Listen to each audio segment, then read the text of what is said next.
ಹಿಟ್ಟು ಪಡ್ಡು ಮಾಡಲು ನಾವು ಈ ರೀತಿಯಾಗಿ 6 ಬಟ್ಲ ಜೋಳದ ಹಿಟ್ಟಿಗೆ 3 ಬಟ್ಲ ಮೊಸರನ್ನು ಸೇರಿಸಿಕೊಳ್ಳಬೇಕು. ನಾನು 3 ಬಟ್ಲ ಮೊಸರನ್ನು ತೆಗೆದುಕೊಂಡಿದ್ದೇನೆ.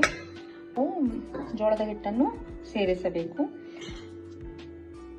ಪಡ್ಡಿನ ಹಿಟ್ಟಿನ ಹದಕ್ಕೆ ನಾವು ಸ್ವಲ್ಪವೇ ನೀರು ಹಾಕಿಕೊಂಡು ಕಲಿಸಿಕೊಳ್ಳಬೇಕು.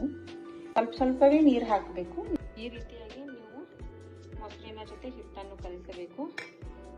ಸ್ವಲ್ಪವೇ ನೀರು ಬೇಕಾದಷ್ಟು ಹಾಕಿಕೊಂಡು ಗಂಟಾಗದಂತೆ ನೋಡ್ಕೋಬೇಕು. ಅದು ತಿಳಿಯಾಗಿನೂ ಅಲ್ಲ, ಮತ್ತು ಇದು ಸೆಮಿ ಥಿಕ್ ಬ್ಯಾಟರ್ ಅಂತಾನು ಹೇಳ್ಬೋದು.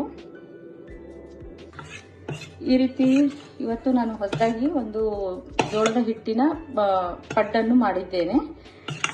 ಅದರೊಳಗಡೆ ಸ್ವಲ್ಪ ಉಳ್ಳಾಗಡ್ಡೆಯನ್ನು ಹಾಕ್ಕೊಂಡು ಮಾಡಿದ್ದೇನೆ. ಈಗ ಪಡ್ಡು ಮಾಡಿ ಇಟ್ಟಿದ್ದೇನೆ ಒಂದು ಮೊದಲನೇ ಸೆಟ್ಟನ್ನು.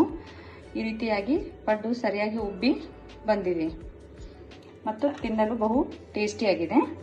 ಇದರ ಜೊತೆಗೆ ನಾನು ಒಂದು ಚಟ್ನಿಯನ್ನು ಮಾಡಿದ್ದೇನೆ, ಮೊಸರು ಚಟ್ನಿಯನ್ನು ಮಾಡಿದ್ದೇನೆ. ಮತ್ತು ಇದು ಮುರಿದು ನೋಡಿದಾಗ